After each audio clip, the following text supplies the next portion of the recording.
The rain came down in a fine silver screen, blurring the edges of Port Howland, New Jersey. It was the kind of night where the ocean smelled like cold metal and the neon sign of the sea glass griddle bled its blues and pinks onto the wet asphalt in long, shimmering puddles. The diner itself felt like an outpost against the weather, a warm, fluorescent box humming against the dark. The bell above the door chimed, a sound too frail for the man who pushed through. Caspian Rourke did not so much enter the sea glass griddle as conquer the small space. He was a man built of sharp angles and expensive wool, his suit jacket shedding the coastal mist without effort. He brought the chill of the outside world in with him, a world of high-stakes casinos and five-star hotels, all held together by the quiet, implicit threat of the Northgate Circle. Behind him, gripping the man's hand, was a small boy. Caspian's grip was firm, his thumb resting on the boy's pulse, as if monitoring the child's existence. This was Atlas, his son. Atlas was 8 years old, but his eyes were ancient, locked in a silence that had started 3 months prior. It was not a medical condition, but a choice. A vow of silence taken after he witnessed a purge that erased 3 of Caspian's associates from existence. Now, the boy refused to speak to anyone, especially strangers. From behind the counter, Mara Solange watched them. She watched everyone. She'd been wiping down the same Formica counter at the sea glass griddle for 6 years, long enough to know the sound of a regular's footsteps versus the hesitation of a tourist. These men were neither. Mara was sharp, with eyes that seemed to absorb the room rather than just observe it. She looked like a waitress, sounded like a waitress, and worried like one, too. But beneath the faded blue apron and the easy smile, she was something else entirely. Mara was a secret collaborator for the Federal Commerce Integrity Unit, a ghost division tasked with untangling the complex webs of money laundering that thrived in cash-heavy businesses like struggling diners. Tonight, however, she was just Mara, and the diner was empty. Sal, the owner, was in the back, his sighs audible over the sizzle of the empty grill. The sea glass was failing, drowning in debt, and Mara was failing, too, trying to keep her head above the tide of hospital bills for her aunt. She forced the worry down and picked up a menu. Caspian's presence was a heavy weight. He carried more than the responsibility of his empire. He had just received word, less than an hour ago, that his most dangerous rival, Iker Valdez, had managed to plant an insider within his organization. The Velasquez syndicate was moving, and Caspian was trapped, needing to find a traitor while protecting a silent son. He scanned the empty diner, his gaze dismissing the worn booths and flickering lights. He led Atlas to a booth by the window, the vinyl sighing under their weight. Mara approached, holding 2 menus and a small, white pad. "Coffee?" she asked, her voice calm and low, aimed at the man. Caspian nodded, his eyes fixed on the rain-slicked street outside, watching the reflection of a car that had passed twice. Mara looked at Atlas. The boy was staring intently at the large chalkboard menu that hung behind the counter, listing the specials in looping, colorful chalk. He held a single pencil, taken from the cup on the table, clutching it in his small fist. "The specials board is more fun than the paper ones," Mara said softly. "Not to him, but near him. We change it every day." Atlas did not look up, but his grip on the pencil shifted. He turned over the paper placemat and, with intense concentration, began to draw. Mara waited. She did not ask his name. She did not ask him what he wanted. She simply stood. Her presence an offering, not a demand. Caspian's phone vibrated on the table, a low, angry buzz. He ignored it, his frustration mounting. He watched his son draw, the silence of the boy mirroring the silence of his organization's new, terrifying vulnerability. Atlas finished. He had drawn 2 distinct symbols, a stylized, spiraling seashell, and next to it, the number 7, written clearly. Mara leaned in just enough to see. Her eyes, those listening eyes, took in the drawing. She understood this language. This was not a scribble. It was an attempt. "A seashell," she said, tapping the menu in her hand. "We do not have that exactly, but the shape is close to the cinnamon swirl pancakes. And the 7... She paused. "That one is easy. That is the captain's breakfast. Item number 7. But maybe you mean a combination. A cinnamon pancake, but shaped like a scallop." Atlas looked up at her. His eyes met hers for the briefest second. He did not smile, but he lifted his small hand and pointed one finger directly at the imaginary scallop pancake she had just invented. A sharp noise, almost a laugh, but cold, cut the air. Caspian Rourke looked from his son to the waitress. He saw the interaction, the first successful communication his son had engaged in with a stranger in months. He saw it not as a miracle, but as a utility. He reached into his jacket and pulled out a wallet that was thicker than the diner's Bible. He did not look at Mara as a person, but as a potential asset. "Make my son speak," Caspian said. The words dropped into the quiet diner like stones. The sizzle of the grill in the back seemed to stop. Even the rain outside felt muffled. "Make him talk, right now, tonight, and I will buy you this restaurant." The room went utterly still. It was a bid, a challenge, a billionaire's solution to a human problem. Mara Solange did not look at the wallet. She did not look at the wealth or the power that radiated from the man. She looked directly at Caspian Rourke's cold, gray eyes. Her own gaze was steady, clear, and suddenly incredibly sharp.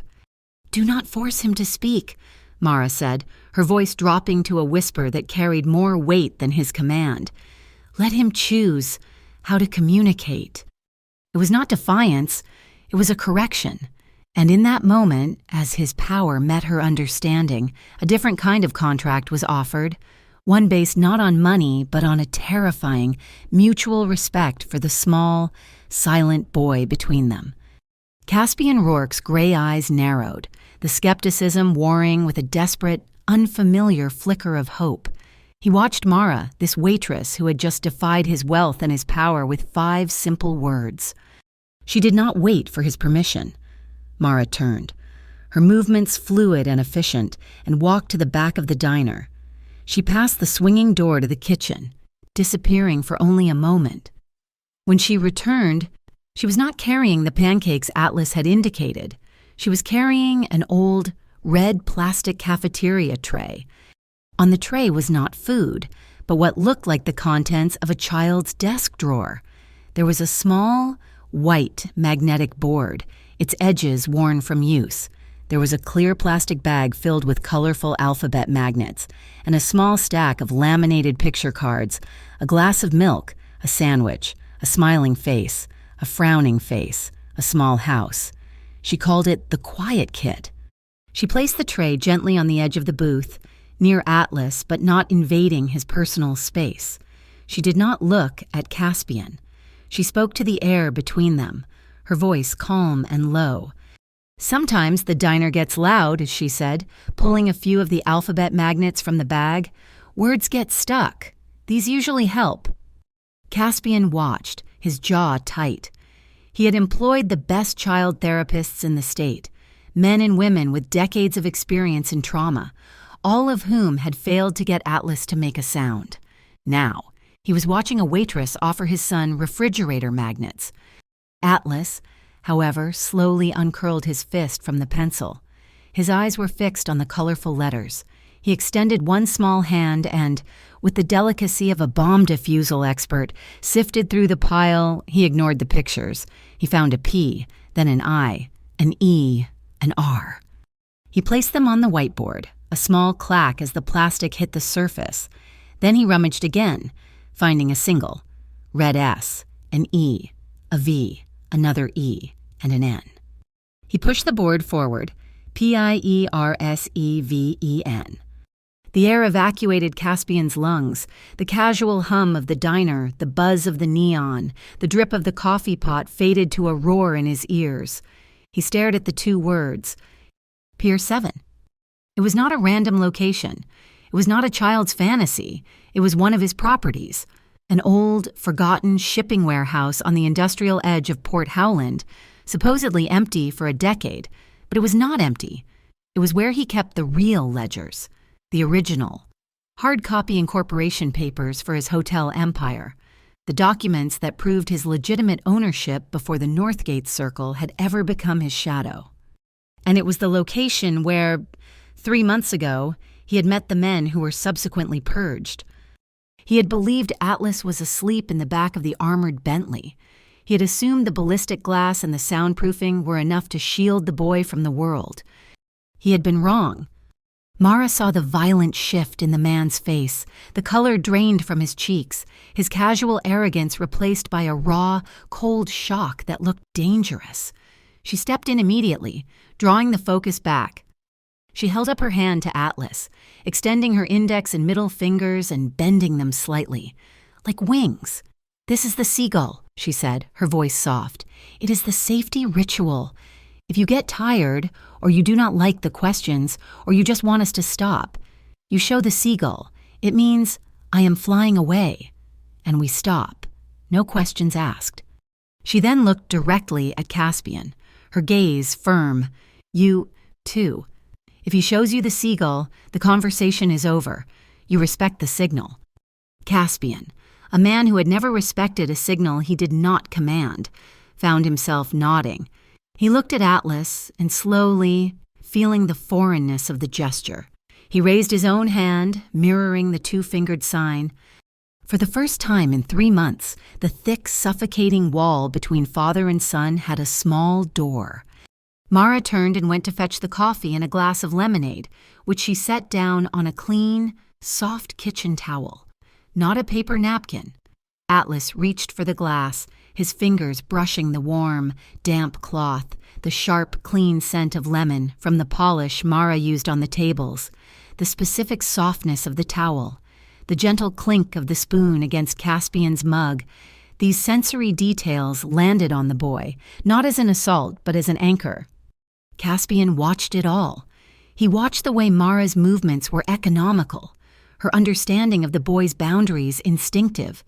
He realized, with a jolt that was deeply unsettling, that he had been trying to control his son's healing. He moved markets. He bought silence. He dictated terms. He had never once simply listened in the way this woman was listening. He had been trying to break the silence. She had just given the silence a vocabulary. The feeling was disorienting, a confusing mix of helplessness, profound irritation, and a reluctant, painful gratitude. When Mara returned, she slid the check onto the table, face down. He knew he had not ordered yet, but he understood the first transaction was complete. He turned it over. She had charged him for the coffee. Beneath the total, written in neat, clear script, was a single sentence. "He's talking, just not with sound." Caspian Rourke's heart, a tightly controlled and fastidiously guarded muscle, gave a single, hard lurch. He stared at the handwriting, feeling a sudden, inexplicable pull toward the woman who had seen the one thing he was blind to. The moment was shattered by the sweep of headlights, a dark, black sport utility vehicle, the kind with windows so tinted they looked like polished stone, slid past the diner. It slowed, almost to a stop. Caspian's hand instinctively moved to the inside of his jacket. Northgate, his keepers, checking on him. As the SUV turned the corner, its taillights illuminated another car parked across the street, engine off, a nondescript sedan. It had been there for 20 minutes. Velasquez, his hunters. He was trapped between them. Port Howland was not a refuge. It was the center of the trap. At that exact second, Mara, wiping down the espresso machine, felt the vibration in her apron pocket, her burner phone, the one for the FCIU. She glanced at it below the counter. A single text message. "Rourke is in the diner. Do not let him leave. He's the key to Valdez. Maintain contact." Her blood ran cold. Her mission, her duty. The man who could take down the Velasquez syndicate was sitting in her booth, but he was also the father of the silent boy clutching a whiteboard. She was suddenly standing between the same two forces, and she hated the position. The rain began to drum harder. The shift was ending. Caspian stood, placing a crisp $100 bill on the table for a $7 coffee. He guided Atlas, who clutched the whiteboard to his chest like a shield. He paused by the door. Mara was a few feet away, refilling a sugar caddy, her back to him. "I meant what I said." Caspian said. His voice was different now. The sharp edge of command was gone, replaced by something heavier, almost desperate. Mara turned slowly, her face impassive. "It is not about the pressure," and he clarified, his voice dropping so low she could barely hear it over the rain. I just want my son to be safe." He slid a business card onto the gleaming counter. It was black, heavy stock, with only a name and a private number. Then he and Atlas were gone, the bell chiming their exit into the wet dark. Mara was left in the echoing silence, caught between her mission, her aunt's medical bills, and the terrifying, sudden weight of what had just begun. The bell chimed, its sound echoing the void Caspian and Atlas had left. Mara stood for a long moment, the black business card feeling heavy and cold in her hand. The $100 bill lay on the table, stark white against the dark formica. Her duty and her curiosity were now one and the same. She pocketed the card and the money, her mind racing. Pier 7. After Sal, the owner, had shuffled out for the night, his shoulders slumped with the weight of impending bankruptcy, Mara locked the front door. The diner was hers. She went into the tiny back office, a room that smelled of old invoices and bleach. Tacked to the wall, beneath a calendar from 5 years ago, was a faded nautical map of Port Howland. Her finger traced the industrial coastline. Pier 7 was little more than a rotted wooden dock, unused for shipping in 20 years, but it was directly adjacent to the Bayshore cold storage facility. Mara's breath caught. Bayshore. The FCIU had been monitoring Bayshore for months. It was a known transit point, a place where pallets of frozen seafood came in, and, allegedly, pallets of clean cash went out, inseparable from the legitimate profits. Atlas had not just seen a pier, he had pointed to the heart of the Velasquez Syndicate's local operation. The front door rattled. Mara froze. She crept out of the office, through the blinds. She saw Caspian's long coat. He was standing on the doorstep, the rain plastering his dark hair to his head. Atlas was beside him, refusing to move. His hand clamped to the door handle. Mara unlocked the door. "He will not get in the car," Caspian said, his voice stripped of all authority, leaving only a raw, cold frustration. "He just stands there. He wants to come back in." "It is a sanctuary," Mara said, stepping aside. "Let him have it." They re-entered the quiet diner, the hum of the refrigerators the only sound. Atlas went straight back to the same booth, booth 3, and slid in, as if claiming a throne. Caspian remained standing, a predator forced into a cage. Mara retrieved the red tray with the quiet kit. She set it down. She did not need to follow her FCIU orders yet. She just needed to understand. "Pier 7 is near the cold storage," she said, her voice casual, as she stacked magnets. "A noisy place." Atlas watched her. He selected letters. L, E, F, T, A, T, T, H, R, E, E. Caspian, who'd been pacing near the window, stopped dead. He turned, his face a mask of disbelief. "What did you just write?" He strode to the table, left at 3. It was the exact time the convoy of armored cars had departed the warehouse on the night of the purge. The night an explosion, meant for him, had instead vaporized his enemies and his associates. He had told the Northgate Circle it was a rival hit. He had told the police it was a gas leak. He knew, intimately, that it was a message from Iker Valdez. Mara saw the man's panic. She had to anchor the boy, pull him back from the memory. She looked around the diner, her eyes landing on the decorative clutter Sal loved. On the windowsill was a large, bleached white conch shell. She fetched it. It was heavy and cool to the touch. She placed it in Atlas's hands. The boy's fingers immediately traced the spiraling, cold calcium. "You're safe here, Atlas," she said, her voice a low murmur. "What did you see at the pier before you left at 3?" Atlas gripped the shell, his knuckles white. He reached for the letters. SMALLSILVERBOX.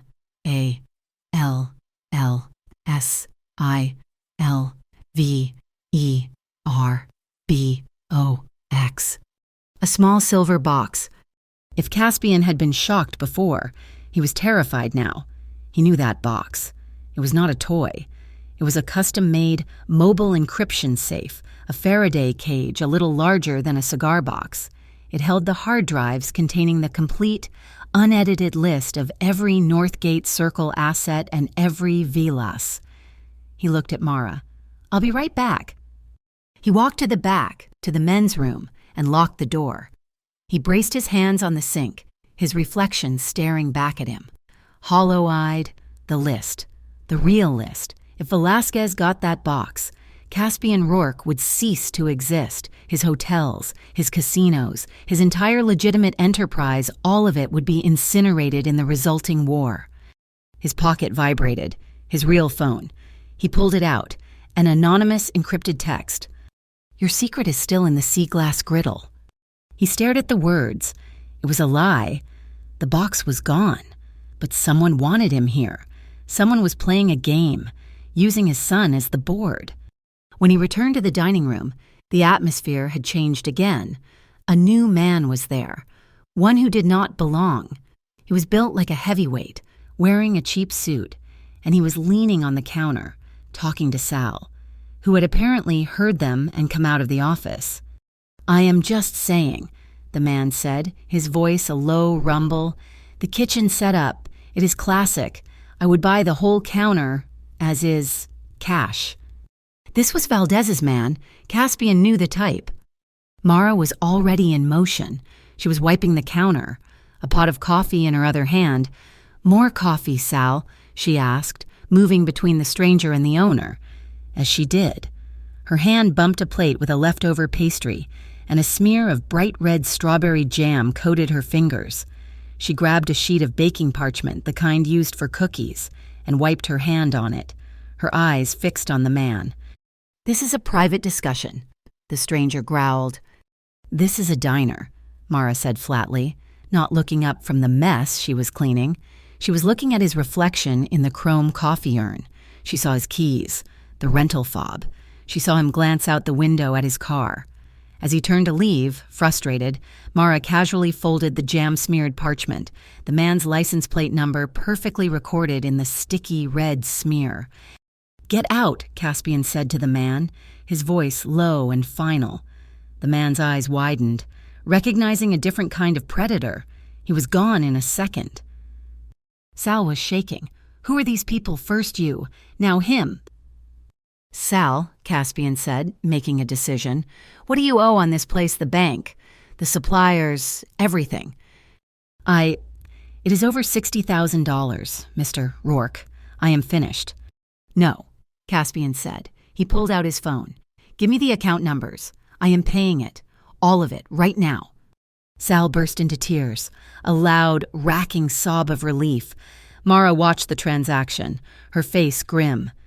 "You should not have done that," she whispered to Caspian.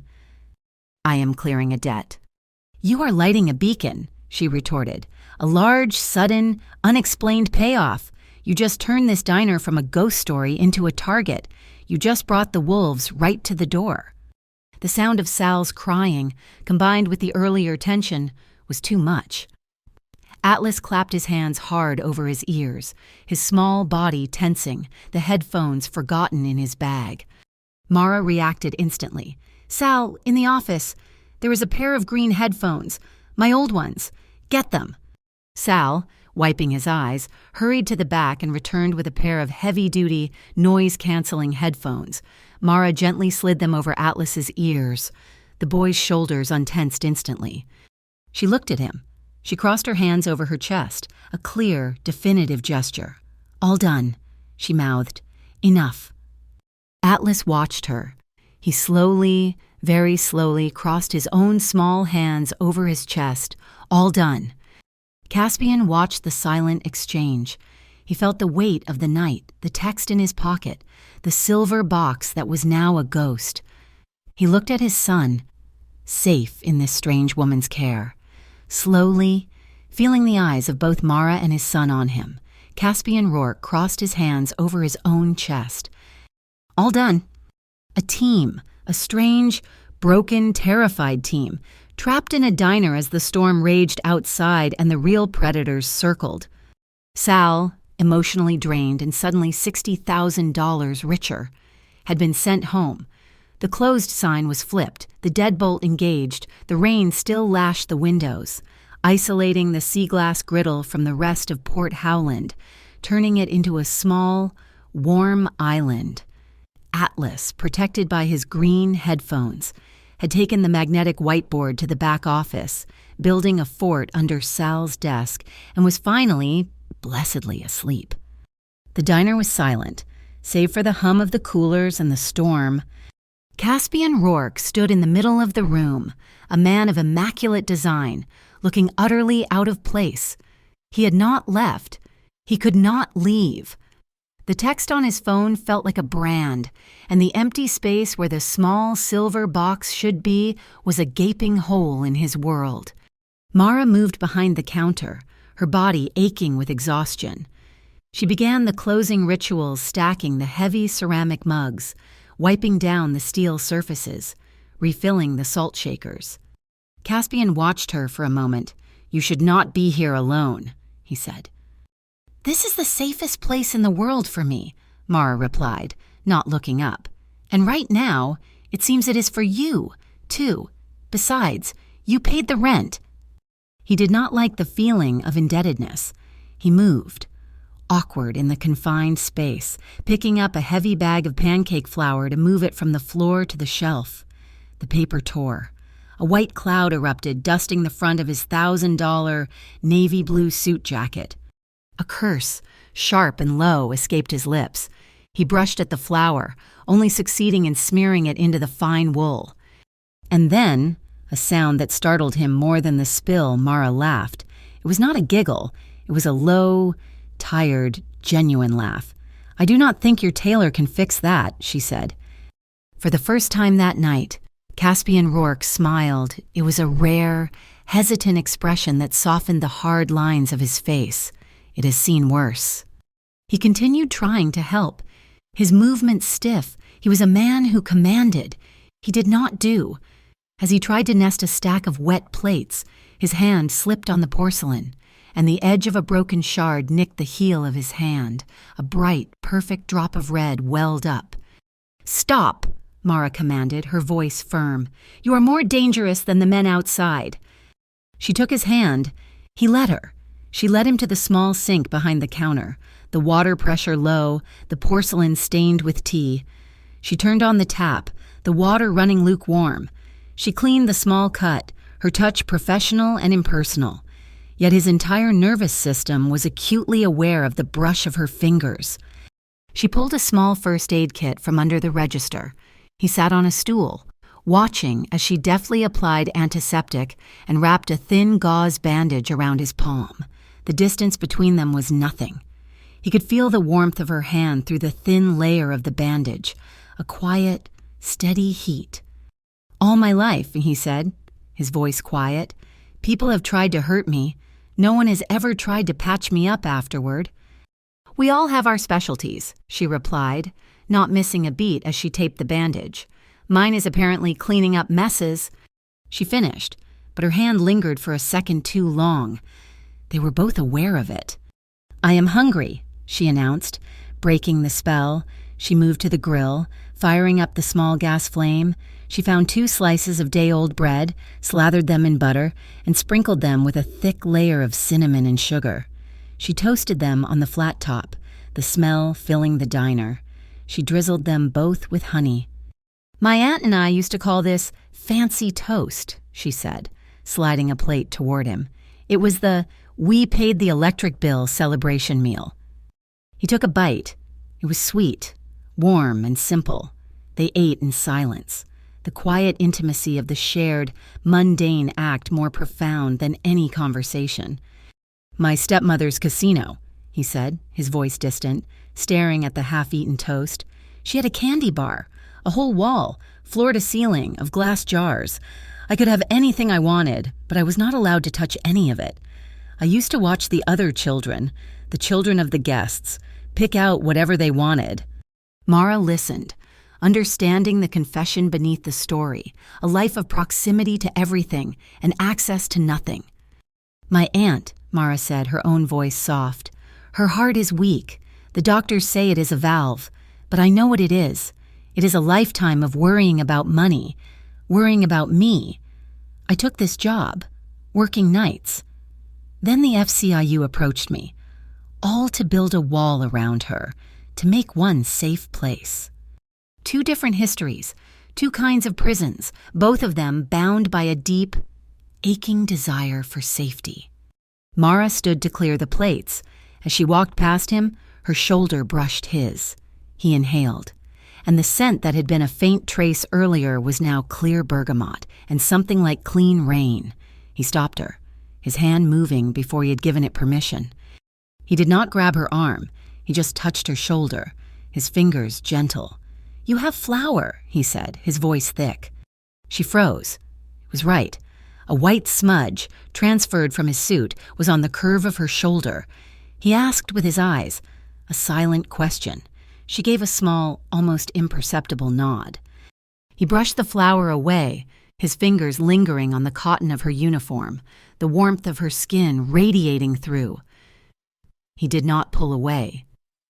He looked at her, his gray eyes unshielded, the casino owner and the syndicate negotiator gone, leaving only the man. She did not pull away.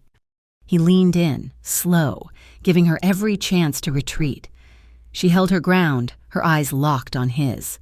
They met behind the partial cover of the swinging kitchen door, in a small bubble of shadow and steam.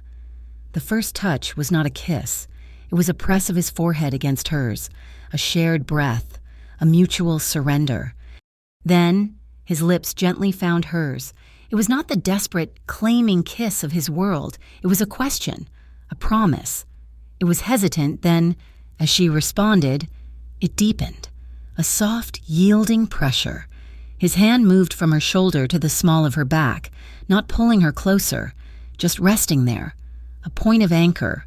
Her hands came up to rest on his chest, feeling the heavy, steady beat of his heart. It was a kiss that spoke of protection, not possession. A small sound, a scuff of a sneaker, broke them apart. Atlas was standing in the hallway that led to the back office, his headphones around his neck. He was not scared. He was not upset. He looked at them, his head tilted. Then, slowly, he smiled. It was a small, bright, miraculous thing. He lifted his hand and made the seagull sign, safety.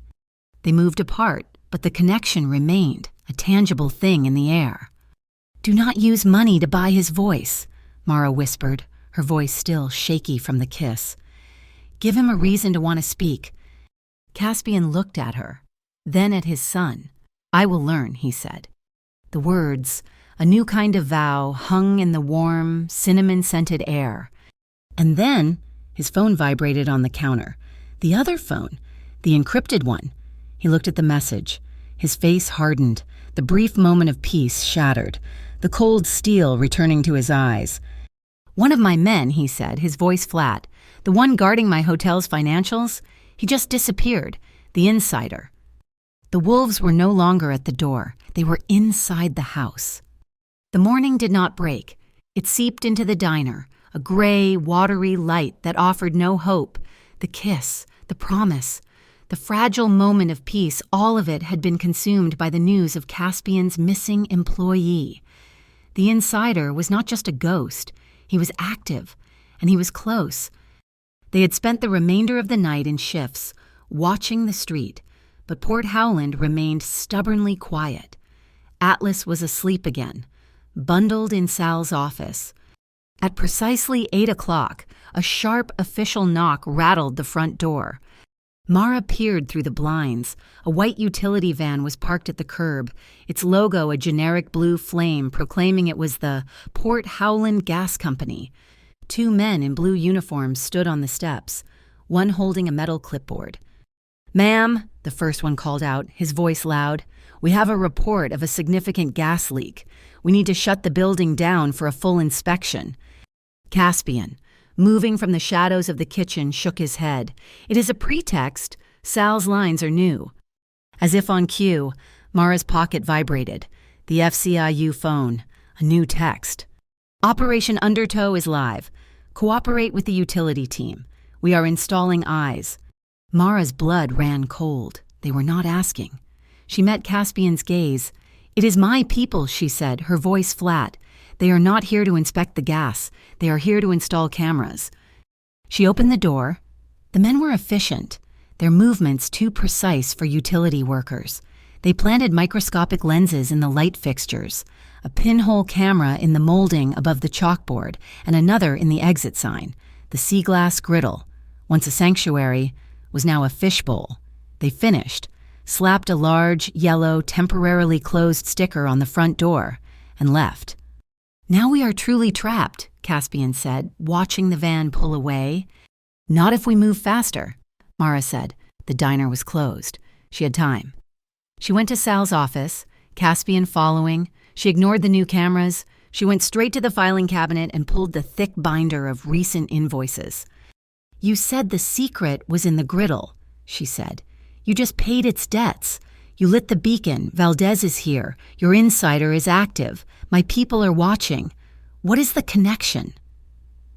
She flipped through the pages, supplies, linens, coffee, and then she found it. A stack of invoices from the Bay Shore cold storage facility. "Bay Shore net," she whispered. She scanned the items. 500 pounds of 7 Seas scallops. Sal has never served a scallop in his life. They are too expensive. She pulled the attached routing slip. The path was clear. Item scallop special order. Wrote Bay Shore storage origin. Pier 7. Quality inspection. Sea glass griddle. Final delivery. "It is a code," she said, holding up the paper. "The scallops, they are the small silver box." Caspian looked at the paper trail, his face a mask of grim acceptance. It was supposed to be a simple transaction. Sal was going under. I could not let the diner fail. Mara's eyes hardened. "You used him. You used this place." "I was protecting him," Caspian retorted, his voice low and intense. "I paid his debts. In return, I used the diner's accounts to clean the interest on some of my older Northgate properties. Not the principal, just the interest. It was small. A way to make the books balance while I moved my legitimate assets out. I wanted to cut ties. The silver box was my exit. It held the proof my original hotel charters, the clean ledgers, the only things proving I owned my empire before Northgate. You were moving it here. It was the one place they would never look. Not a vault, not a bank, a failing diner in Port Howland, but the insider must have known the route. A small tug on Mara's sleeve. Atlas was standing there, his face pale, pointing to the whiteboard. He had added new words beneath Pier 7 and left it 3. Back wall, hollow brick. Caspian and Mara stared at the words, then at each other. "Where?" Mara asked the boy gently. Atlas did not point to the diner. He walked, his small sneakers silent, into the kitchen, past the grill, to the small pantry by the walk-in cooler. It was a dark, cramped space. He pointed to a section of old, faded red brick, a patch job from half a century ago. Caspian's fingers traced the grout. One brick was loose. He worked his nails into the crumbling mortar and pulled. The brick came free with a scraping sound, revealing a dark, square void. Caspian reached inside, his breath hitched, his fingers brushed cold. Familiar metal. He pulled it out, the small silver box. He placed it on the steel prep counter. It was heavy, secure. He spun the 6-digit combination lock. Click, click, click, he heard the tumblers align, a pneumatic hiss as the vacuum seal broke, and he lifted the lid. It was empty. The hard drives were gone. The velvet lining was pristine, untouched, except for one item. "He was here," Caspian whispered, his voice hollow. "The insider, he was in this diner." "Not completely empty," Mara said, pointing. At the bottom of the box, lying starkly against the black velvet, was a single, white envelope. Caspian's name was not on it. He picked it up. His hands, usually so steady, were trembling. He opened the flap. It was not a letter. It was a photograph. A picture, taken in the dark, illuminated only by the red glow of brake lights. It showed Caspian, his face a mask of terror, carrying a sleeping Atlas in his arms, hurrying away from the warehouse at Pier 7, just moments before the explosion. "Who?" Mara began. "Someone who was in the car with me," Caspian said, the realization hitting him like a physical blow. "Someone who was supposed to be protecting us." A loud, sudden crackle of static ripped through the kitchen. It came from Sal's cheap, portable radio, the one he kept on the shelf for weather reports. The static cleared. A voice, digitally masked and thick with the Velasquez accent, filled the small space. It was not a broadcast. It was a transmission from a vehicle nearby, powerful enough to override the local frequency. "A pretty picture. Rourke," the voice of Iker Valdez rasped. "A father and his son. I have the originals, you see, the hard drives, but I want the full list, the one in your head. Give it to me, or the boy will never speak again. I will make sure of it." The radio clicked, and the kitchen was filled with silence again. It was the silence before the explosion. Caspian let out a roar, a sound of pure, primal rage, and hurled the empty silver box across the room. It smashed against the wall, denting the brick. He will not touch him. He grabbed his jacket, his movements jerky, his eyes wild. "I'm going to kill him. I am ending this." "Stop!" Mara shouted, throwing herself between him and the door, her hands on his chest. "That is what he wants. He's baiting you. You run out there and you are dead. You are useless to Atlas if you are dead." "He threatened my son," Caspian bellowed, his hands gripping her shoulders. "And you will protect him by going slow," she yelled back, forcing him to see her, to focus. "You will protect him by being smarter than them. We are in a box. The FCIU is watching. Valdez is broadcasting. We do not move until we know where the real walls are." As if summoned, her FCIU phone buzzed, a new text, sharp and demanding. "Valdez is active. Rourke is compromised. Bring him in now. We will offer protection in exchange for his testimony against Northgate." They wanted her to deliver him, to use the threat against Atlas to flip him. "Who is it?" Caspian demanded, his breath hot. "My contacts," Mara said, her voice dropping, hard as steel. "They want me to hand you over. They say they will protect you if you testify." Caspian laughed, a harsh, ugly sound. "Protect me? They will put me in a cell until Northgate or Valdez cuts a deal to have me killed inside. They do not want justice. They want a pawn." Mara looked at the phone in her hand. She looked at Caspian, his rage now simmering into a cold, calculated fear. She looked over his shoulder and saw Atlas in the doorway, his small face pale, watching them. She made her choice. She typed a reply. "He's not a target. He's a victim and a key witness. I am protecting the asset. Stand down." She threw the phone onto the counter.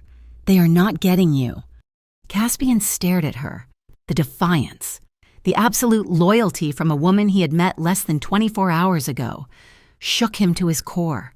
He reached out, his hand gripping the counter's edge, his knuckles white.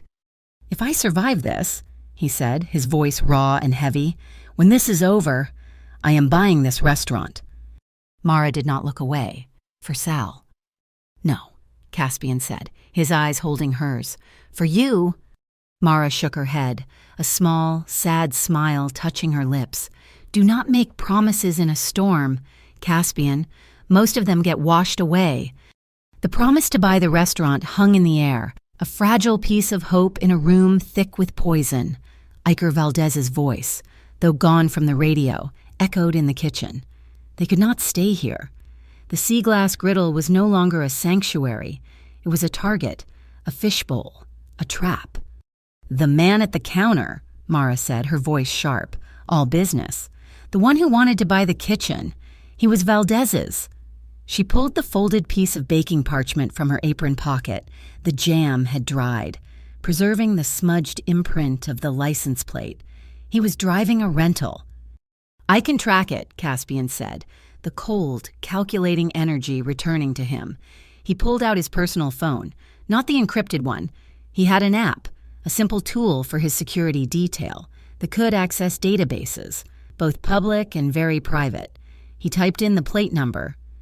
"Breakwater Container Yard," he said after a long 30 seconds. "The vehicle is leased to a shell company that uses a dock at Breakwater. He's still there, or his car is." Dawn was a dirty gray rumor in the east as they slipped out the back door of the diner. They left the temporarily closed sign on the front. Mara's old sedan was parked 3 blocks away, a car so unremarkable it was virtually invisible. Mara insisted on driving. It was her car, her town. Caspian, surprisingly, did not argue. He sat in the passenger seat, his long legs cramped, the very picture of a man out of his element, in the back. Atlas was buckled in, his green headphones on, the red quiet kit tray on his lap. He was not a passenger. He was a lookout. They drove through the sleeping industrial streets, the only sound the thwack-thwack of Mara's aging windshield wipers. As they neared the container yard, a vast rusted canyon of steel boxes, Atlas leaned forward. He held up a picture card from his kit, a simple drawing of a man in a hat. "Where?" Mara whispered. Atlas pointed. A lone figure, smoking a cigarette, stood guard at the chain-link gate. "Go past," Caspian ordered. "There is a service entrance on the south side, for the refrigeration units. It will not be guarded. They will rely on the cameras." Mara followed his directions, maneuvering the car down a crumbling access road. They left the sedan in a patch of overgrown reeds and slipped through a gap in the fence. The yard smelled of salt, diesel, and rust. Caspian led, moving with a fluid, predatory grace that Mara had not seen before. He was home in the shadows. He checked his phone. "The car is in row C." They moved between the towering stacks of containers, and then they saw it, the black sport utility vehicle. It was parked at the end of a row, pointing toward the only exit, and beside it was a single 40-foot container, spray-painted on the corrugated steel door. Almost invisible in the gloom was a small, spiraling seashell. "Atlas," Mara breathed. Caspian did not hesitate. He pulled a set of tension wrenches and picks from his pocket. The lock on the container was heavy, but it was not built for a man like him. It sprang open with a dull, oiled thunk. They slid the heavy door open. It was dark inside. Caspian used the light from his phone. The container was filled, front to back, with 50-pound bags of pancake flour. "A dead end," Mara whispered, the disappointment bitter. "No," Caspian said. "The weight distribution is wrong." He walked to the back, counting the stacks. "This is a cover."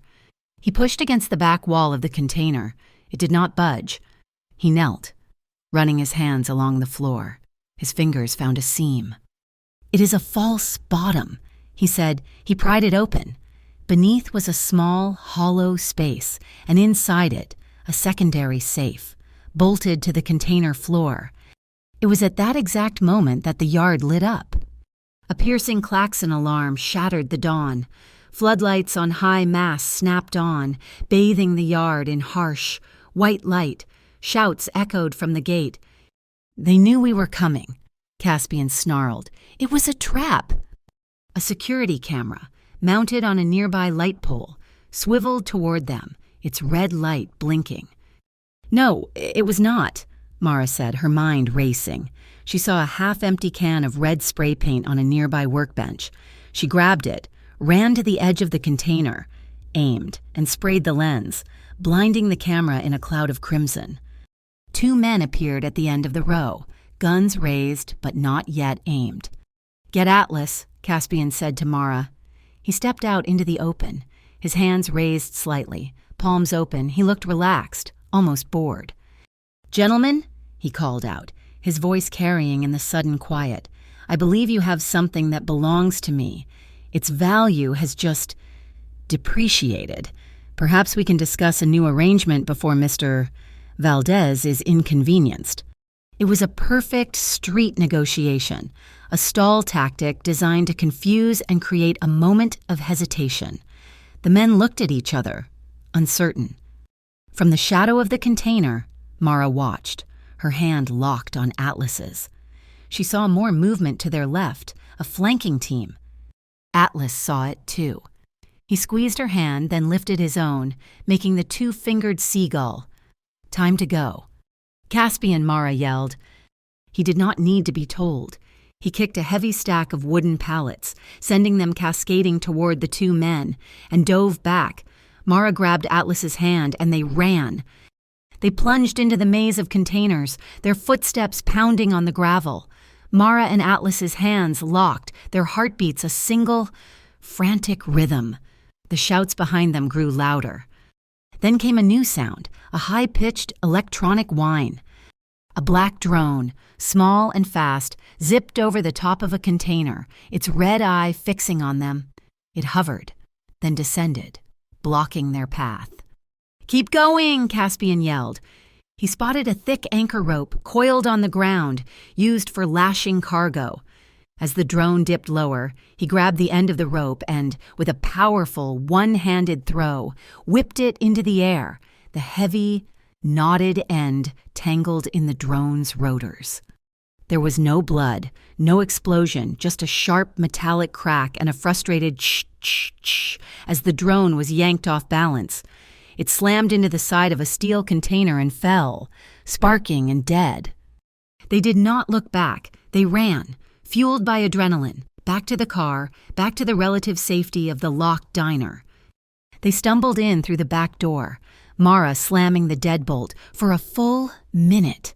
They just stood in the dark kitchen, gasps tearing from their lungs. As the panic receded, Mara's sharp, procedural mind took over.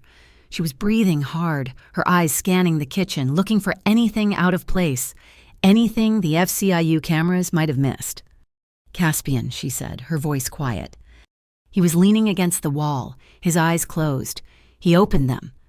She was pointing at the wall in the pantry, where the empty silver box had been hidden. "Look." There was a fresh, white scrape in the old brick, low to the ground, as if something heavy had been dragged, not lifted. The scrape mark led out of the pantry. She followed it. Faint, tiny, parallel lines were visible in the dust on the floor, the tracks of a small hand truck or dolly. The tracks led directly to the heavy, stainless steel door of the walk-in cooler. Mara's hand went to the large, silver handle. She pulled it. The seal broke with a hiss, and a gust of frigid, onion-scented air hit her. But there was another smell, beneath the smell of food, a clean, sharp, floral scent. "Bergamot." "That smell," Caspian said, stepping up behind her. "It is—" "My laundry detergent," Mara finished, her voice hollow. "The one I use for the kitchen towels." The person who took the hard drives, the person who set the trap at the yard, had been in the diner, and they had left a perfect trail of evidence, pointing directly at her. Caspian looked at her. He saw the setup, the logic, the cold, hard facts. He saw the frame. He saw the woman who had just saved his son's life in a container yard. He stepped into her space, his expression unreadable. She braced, expecting the accusation, the rage. He did not accuse. He did not rage. He reached out and took her hand, the one that was clenched into a white-knuckled fist. He uncurled her fingers and gripped her hand, hard, a lifeline. "I trust you," he said, his voice rough. It was an anchor. It was the only thing that was real. A small sound made them turn.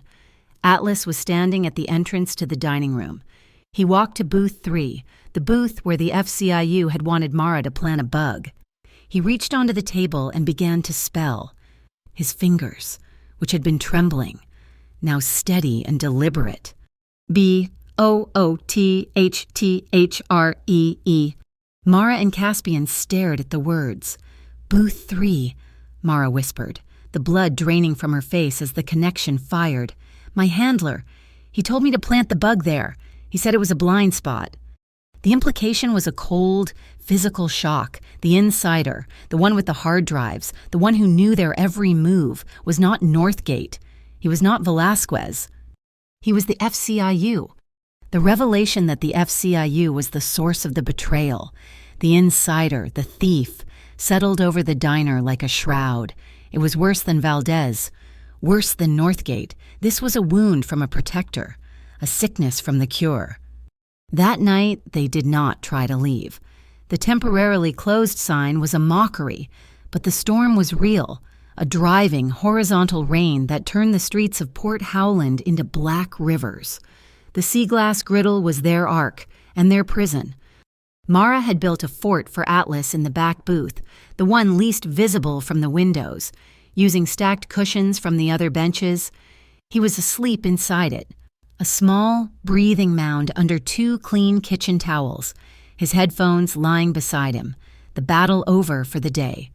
Caspian and Mara sat at the counter, the same counter where he had issued his challenge what felt like a lifetime ago. The only light came from the small lamp over the coffee machine. They sat in silence for an hour, the weight of the day pressing them down. Mara's hand was resting on the counter, and Caspian's was a few inches from it. "My handler," Mara finally said, her voice a dry rasp. "His name is Lynx Halverson. He recruited me 2 years ago, right after my aunt's first heart attack." Caspian said nothing, but he turned his head to look at her. "He found me in the hospital waiting room. He knew I was waitressing here. He knew Sal was in small-time debt, the kind that attracts loan sharks. He said the FCIU was tracking a money laundering route through Port Howland and that the Velasquez syndicate was involved." She took a breath, the confession spilling out, flat and heavy. "He paid for my aunt's first surgery. Cash, from an anonymous donor. He said I was a patriot, that I was helping keep the coast clean. He taught me how to read invoices, how to spot shell companies, how to watch men like you." Her hand, resting on the counter, had clenched into a fist. "He was the one who told me to plant the bug at booth 3. He said it was a dead zone for his own surveillance. He was lying. It was not a dead zone. It was his private listening post, the Bergamot. He was here. He must have been here while I was at the hospital, planting the scent to frame me if it all went wrong. She had betrayed a man she did not know. For a man who had betrayed her..." Caspian looked at her clenched fist, white-knuckled on the formica. He did not pull away. He did not recoil. Instead, slowly, deliberately, he reached over and placed his hand, the one she had bandaged, over hers.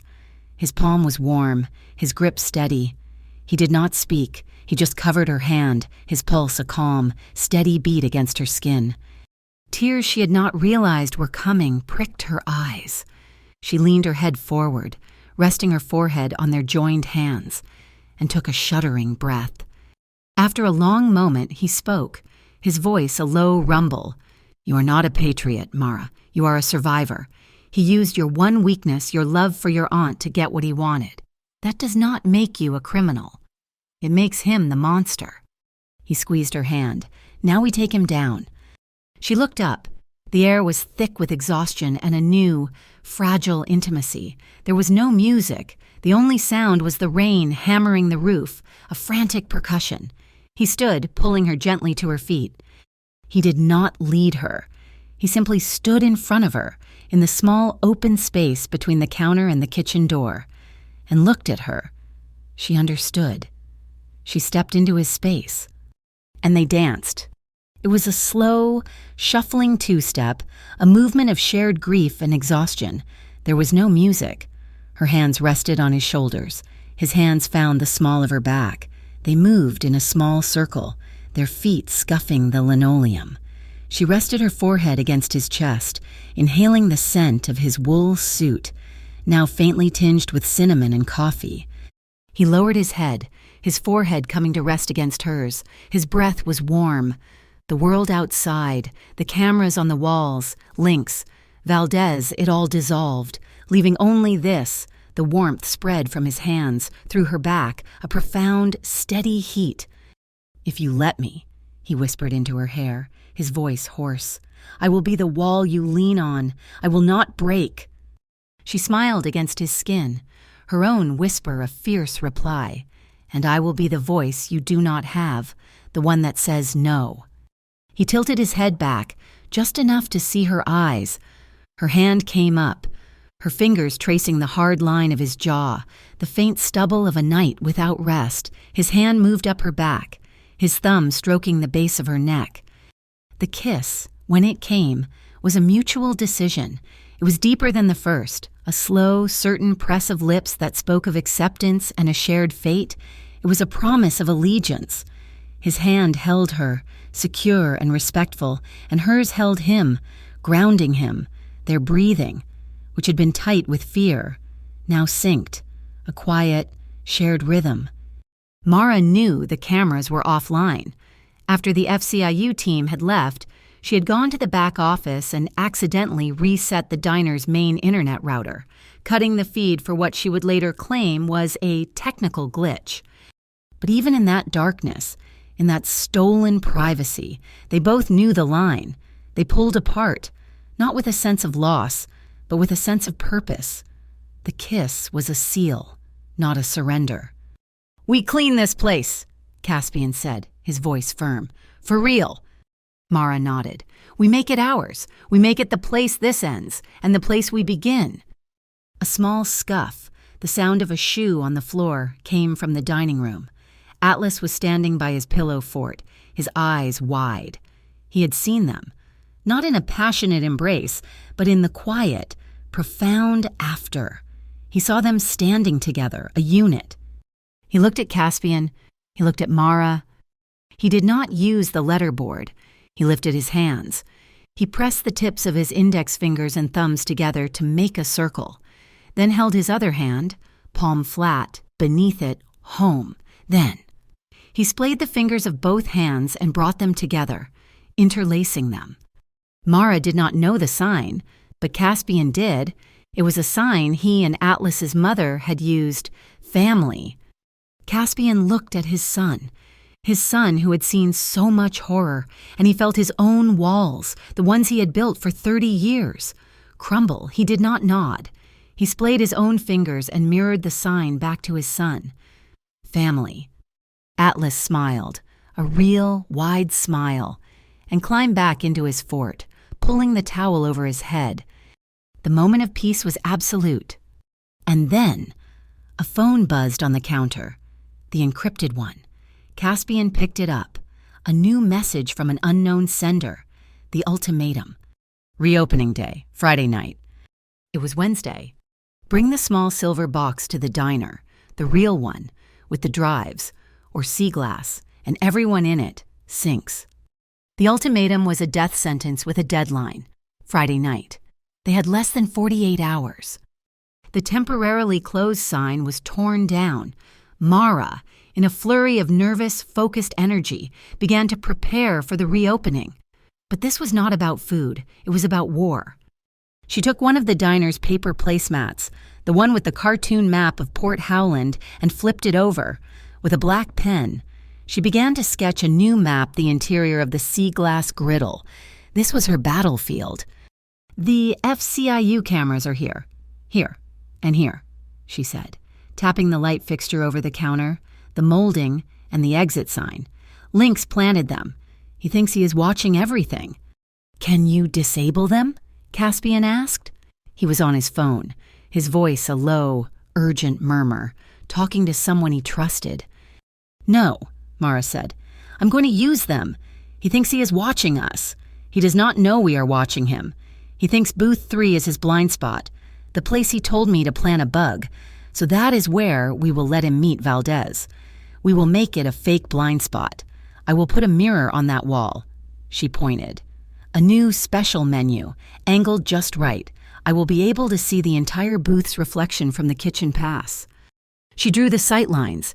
She marked the exits. She planned the flow of human traffic. While she drew the map, Caspian built the army. It was not a large one, and he made 3 calls, 2 men and 1 woman, former chefs from his Atlantic City flagship, People who owed him their loyalty not because of his connection to Northgate, but because he had personally paid for their families' medical bills, their homes, their new starts. They were clean, they were loyal, and they were, above all, professionals. They arrived at the diner by midnight, slipping in the back door, carrying their own knife rolls. "We are not cooking for an army, boss," said the woman, her name Sophia. "What is this?" "We are cooking for a trap," Caspian said. He laid out the plan. Their job was not to feed a crowd. Their job was to control the kitchen, to be his eyes and ears in the back, and to prepare one, single, perfect dish. "The scallop number 7, he said. Sophia raised an eyebrow. "The one on the coded menu." "The very one," Caspian said. "I want the aroma to fill the diner. It is the bait. Valdez will be expecting it." They began to practice, the scent of seared scallops and garlic filling the air, a bizarre domesticity in the middle of a war room. The next day, Thursday, was about the boy. Mara sat with Atlas in the quiet morning light, the diner still and empty. She did not bring the letterboard. She brought a glass of water and a straw. "We are going to play a game," she said softly. "No words, just sounds." She blew through the straw, making bubbles. Atlas watched. She handed it to him. He blew, and a small, happy gurgle filled the air. He smiled. "That is a buh sound," Mara said. "Bubbles." She took the conch shell from the windowsill. "And this is a she sound, like the ocean. Can you make the ocean sound?" Atlas pursed his lips. A small, airy shh escaped. It was the first voluntary sound Mara had ever heard him make. She did not cheer. She simply nodded, as if it were the most normal thing in the world. They practiced for an hour, not words, just the pieces. S for sea glass, B for box, T for 3. She was not teaching him to speak. She was giving him an arsenal, a set of keywords he could deploy if he had to, if he chose to. She was not forcing him to speak. She was empowering his silence. That afternoon, he came. The FCIU phone in Mara's pocket rang, a number she did not recognize. A smooth, cold voice informed her that her previous handler was off the case and that a new coordinator would be arriving to oversee the final phase of Operation Undertow. A black sedan, more expensive than any government car, pulled up at 4 o'clock. A man in a suit that cost more than Caspian's stepped out. He was tall, with a politician's smile that never reached his eyes. "Mara Solange," he said, extending a hand. "Lynx Halverson. I'm so glad to finally meet the operative who is making all this happen." Mara looked at his hand, then at his cold, smiling face. This was the man who had paid for her aunt's surgery. This was the man who had planted bergamot-scented detergent in her cooler. This was the wolf. She did not take his hand. "You are just in time," she said. "We are prepping for the reopening." "So I heard," he said, his eyes scanning the diner, cataloging the cameras he believed were his. "Valdez is bold, pushing this, but it is perfect. He will expose himself. We will be watching." That night, Caspian brought the box. It was the identical small silver box, sourced from his security team. It was heavy, it was locked, and it was completely, totally empty. "This is the prop," he told Mara after Lynx had finally left. "This is what Lynx and Valdez will be fighting over." "And the chip?" Mara asked. "The real data?" Caspian looked behind the counter, at the dusty, unused back bar from the diner's brief attempt at a liquor license 30 years ago. He picked up a single object, a heavy, chrome, vintage cocktail shaker. He twisted the bottom. It had a false base. Inside, nested in a tiny piece of foam, was a single, black micro SD card. "He hid my secret in a diner," Caspian said, twisting the shaker closed. "So I will hide my entire life in one." He placed the shaker back on the shelf, among the chipped glasses, hidden in plain sight. The final day, Friday, was a blur of false calm. Valdez did his part. Rumors, spread by his people, flew all over Port Howland. The sea glass griddle was under new management. It was the new collection point for the Velasquez syndicate. The underworld buzzed. Tonight was not just a meeting, it was a coronation. Everyone who was anyone would be there, to watch, to pay respects, or to see the blood. 6 o'clock. The diner lights were on. The neon sign buzzed. Mara stood in the kitchen, not in her old faded blue, but in a new, crisp black apron. She tied the strings, her hands steady. Caspian came from the back office. He was not in a suit. He wore dark trousers and a simple, perfectly pressed white shirt. His sleeves rolled up to the forearms. He looked less like a billionaire and more like a man ready for a fight. They met at the kitchen pass, the silver counter that separated the dining room from the heat. They did not speak. He looked at her, his eyes tracing the line of her jaw, the determination in her eyes. She looked at him, at the quiet strength in his stance. The man who had chosen to stand his ground in her world. It was a vow, silent and absolute. If we go down together. A tiny hand tugged on Caspian's trousers. He looked down. Atlas was standing there. He was wearing his green headphones, but they were unplugged. He looked up at his father, his small face serious. He pushed a folded piece of paper, a strip torn from a guest check, into Caspian's hand. Caspian unfolded it. The letters were wobbly, written in crayon. "If I talk, don't leave." Caspian's throat closed. He swallowed, the knot of emotion so thick he could not breathe. He knelt, his eyes level with his son's. He did not cry. He did not promise. He just nodded. Once, a single, sharp gesture. He tucked the note into the pocket of his white shirt, over his heart. "It is time," Mimara said from the kitchen. Caspian stood up. He walked to the front, unlocked the door, and flipped the sign to "Open." The trap was set. The wolves were invited in. The sea glass griddle was no longer a diner. It was a powder keg. By 8 o'clock, every booth was full, the aisles packed with men standing shoulder to shoulder, a tense, simmering sea of bodies. The air was heavy, tasting of hot butter, seared scallops from Sophia's grill, and the conflicting, expensive colognes of dangerous men. The clinking of glasses and the low, rumbling murmur of voices provided a false soundtrack to the tension.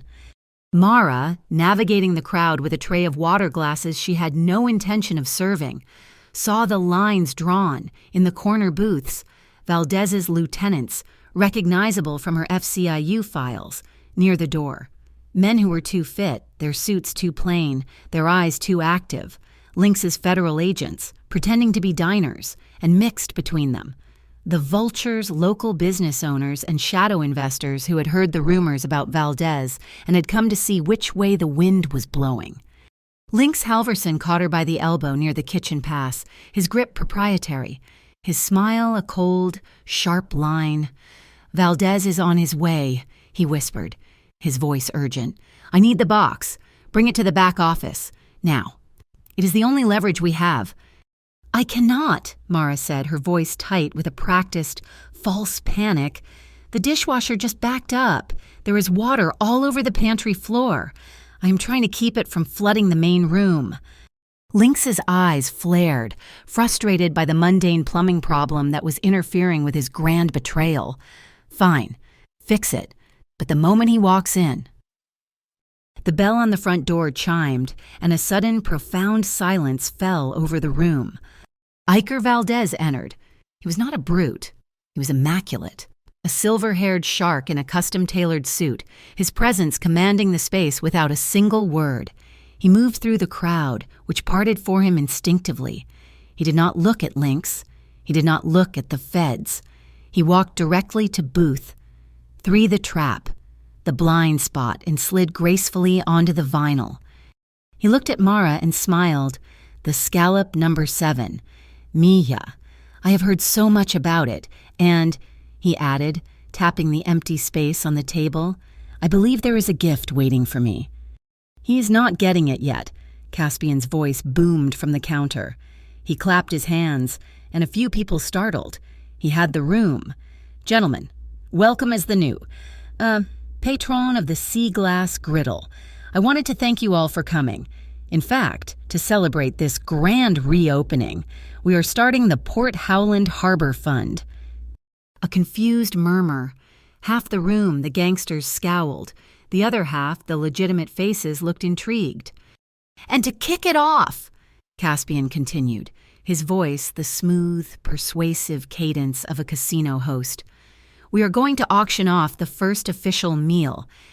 It was a brilliant, spontaneous stall. While Caspian worked the room, Mara saw movement near the back office.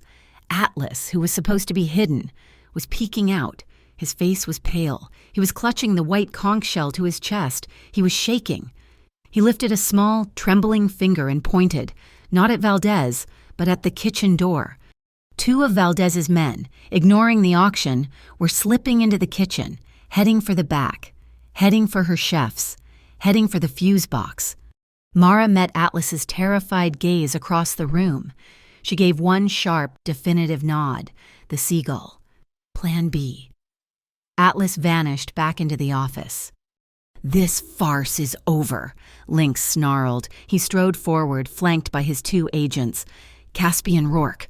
His voice was loud now, a performance for the entire diner.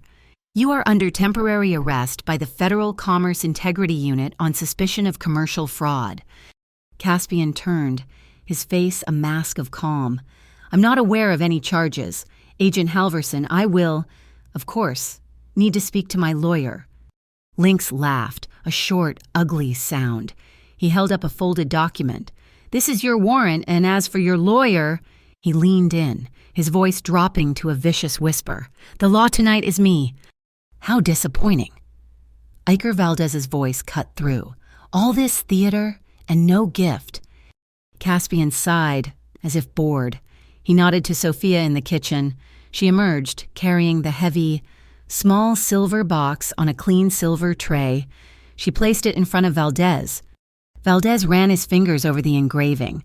He did not bother with the lock. He knew it was a prop. He just opened the unlocked lid and looked at the empty velvet. He smirked. As I thought, Mar, he said. I'll show. He snapped his fingers. Suddenly, the diner's overhead speakers crackled to life. A voice filled the room. Caspian's voice. Velasquez. Kill him. The whole thing. The boys saw. Need to clean the mess. It was a nightmare. A horribly edited, patched-together audio file, fabricated from hours of surveillance, twisting Caspian's words into a confession of murder. The room exploded. People yelled. The locals looked terrified. The feds looked justified. It is a lie, Mara shouted, but the chaos drowned her out. He is resisting, Lynx yelled, lunging for Caspian. Take him! Stop. This time, the voice cut through. Mara was standing on the counter, her feet planted, the vintage cocktail shaker held high in her hand. The entire, chaotic room froze, staring at her. He is right, Mara said, her voice ringing with absolute clarity. There is a recording, but only one of them is true. She twisted the base of the shaker and pulled the micro SD card free. Sophia, now... The diner's two wall-mounted projectors, usually reserved for football games, flickered to life. The image was grainy, cold, and time-stamped from 4 days ago. It showed the inside of the walk-in cooler. It showed Lynx Halverson, his face clear as day, standing over the real silver box. It showed him swapping the hard drives, placing them in his own briefcase, and then it showed him taking a bottle of bergamot-scented laundry detergent from his pocket and pouring a small amount onto the floor before laughing and walking out. The room went utterly silent. Every single eye Valdez's men, Caspian's allies. The locals swiveled to Lynx Halverson. His face, once smug, was a white mask of pure, trapped fury. Iker Valdez, however, was still sitting. He was smiling. He looked at Mara, standing on the bar, a genuine, appreciative admiration in his eyes. That, he said, his voice calm, was beautiful, a magnificent move. He pushed his empty glass away. But you forgot one thing, Nina. His gaze shifted, moving past Mara, past Caspian, to the office door where Atlas was peeking out, unable to stay hidden. "You forgot the key," Valdez whispered, his voice suddenly lethal. "The one who really holds the drive, the one who can still talk." He looked at the boy. Lights out. His man at the fuse box plunged the entire diner into absolute, suffocating darkness. A split second of chaos, of total blackness, of shouted curses and the scraping of chairs. Then a click. The emergency power kicked in. It was not the bright fluorescence of the diner, but the warm, yellow, auxiliary lights from the kitchen. They cast a single, focused beam of light, turning the kitchen doorway into a perfectly lit stage. And standing in the center of it, small and defiant, was Atlas. He was no longer peeking. He was standing, his small shoulders back, the white conch shell held in one hand. He was the only thing in the room that was not in shadow. Every eye locked onto him, the small boy in the frame, the anchor. Iker Valdez, who had been smiling in the dark, rose from his seat. "The boy," he said, his voice soft, almost gentle, as he began to walk toward the light. "Such a brave boy. You saw everything, did not you?" A small silver box. Caspian moved instantly, a shadow detaching from the darkness, placing himself directly between Valdez and his son. "You will not touch him." "I do not have to," Valdez sneered. From the other side, another figure lunged out of the gloom, Lynx Halverson. He was not going for the boy. He was going for the counter, for the micro SD card Mara had left there. He saw his escape, his one piece of leverage, lying on the Formica. Mara was faster. Her hand slammed down on the chip, covering it, just as Lynx's fingers grazed her own. They were at a stalemate, his hand on hers. "It is over, Lynx," she hissed. "It is over for him," Lynx snarled, nodding at Caspian. "Kiddo," Mara called out, her voice clear, cutting through the standoff. She did not look at Lynx. She did not look at Valdez. She looked at Atlas, who stood frozen in the golden light. "You do not owe anyone a single word," she said, her voice steady and warm, a lifeline in the dark. "You do not have to talk, but if you want to, Atlas, if you choose to, you can say the thing that keeps us all safe." Valdez laughed. "He will not talk. He is broken." Atlas looked at Valdez. He looked at Lynx, who was trying to pry Mara's hand from the chip. He looked at his father, standing guard. He took one deep, shuddering breath, filling his small lungs. And then, his voice, thin and unused, but piercing the silence with perfect crystalline clarity, spoke for the first time in 3 months. "Warehouse 7. The entire room stopped breathing. Caspian's head snapped around, his eyes wide. "Back trapdoor," Atlas continued, his voice gaining strength. "Under the flower, the license plate code. It is KJH4882. He recited the string of numbers and letters, the fail-safe code Caspian had taught him from his car seat, the code that unlocked the real, off-site, digital backup of the entire Northgate ledger. It was the final, irrefutable piece of evidence. Valdez's face, to ours for the first time, turned ashen. He lunged, not at Caspian, but at the boy. No. But the front doors of the sea-glass griddle exploded inward. They were not Valdez's men. They were not Lynx's agents. They were a dozen armed officers in FCIU tactical gear, their vests clean, their weapons low and ready. "Lynx Halverson, you are under arrest," the team leader bellowed. Lynx let go of Mara's hand, his face a mask of disbelief, as 2 agents seized him, cuffing him hard against the counter. "Valdez is escaping," Mara yelled, pointing to the back. Iker Valdez had indeed bolted, shoving Caspian aside. He ran through the kitchen, but Sophia and the other chefs, armed with heavy steel pans, blocked his path. He recoiled, turned, and kicked open the back delivery door, running out into the rain-slicked alley. He did not get 10 feet before he was blinded by the searchlights of 3 more FCIU cars, blocking the pier. He was trapped. The diner erupted. It was not shouting. It was applause. The local business owners, the vultures, the people trapped in the crossfire, all began to cheer. Caspian did not hear them. He walked, as if in a dream, toward his son. Atlas was standing in the same spot, trembling, the conch shell still in his hand. Caspian knelt. He was shaking. "Atlas, nay," he said, his voice breaking. He could not find any other words. He just put his hand on his son's shoulder.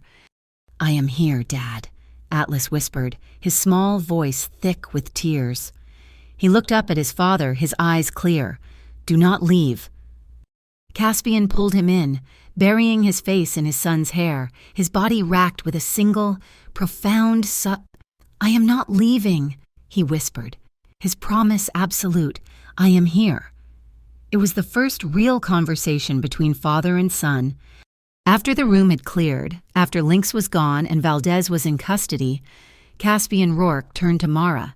She was standing behind the counter, her black apron smudged with flour, her face exhausted but glowing. He walked up to her, the diner now quiet. The only sound the murmur of the clean agents taking statements. Sal, the old owner, was sitting in a booth, sipping a brandy one of the chefs had found. Caspian looked at Mara, his gray eyes no longer cold, but filled with a light she had never seen. Like a storm finally broken. "Make my son speak, Anne," he said, his voice soft, "and I will buy you this restaurant." He smiled. "I'm keeping my word."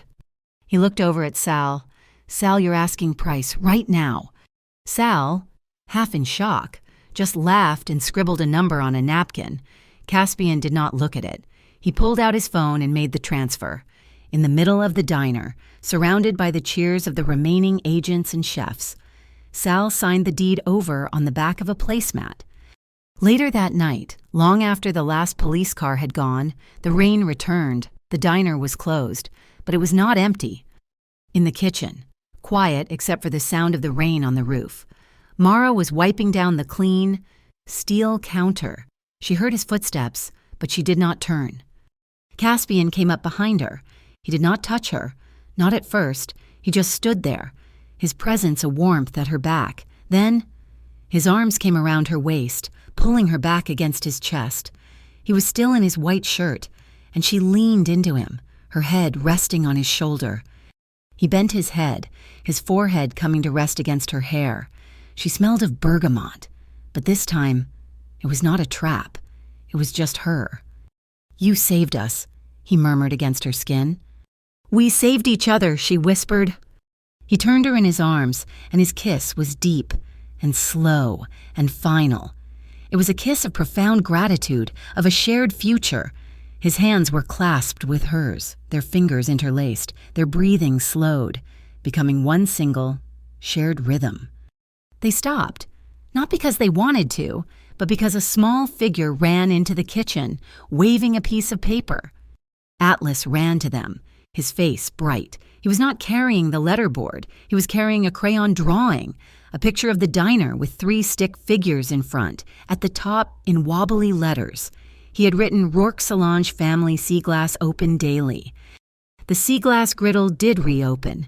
It became a protected place, a sanctuary restaurant on the coast, a place where honesty was the only currency.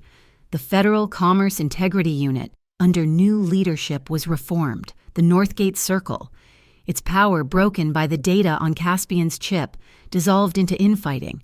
And Iker Valdez, facing a mountain of evidence, began a very long sentence. On the newly painted wall above Booth 3, where the trap had been sprung, a new brass plaque was hung. It did not commemorate the fight, it commemorated the victory. It read, "Where silence found its language, and love chose to stay."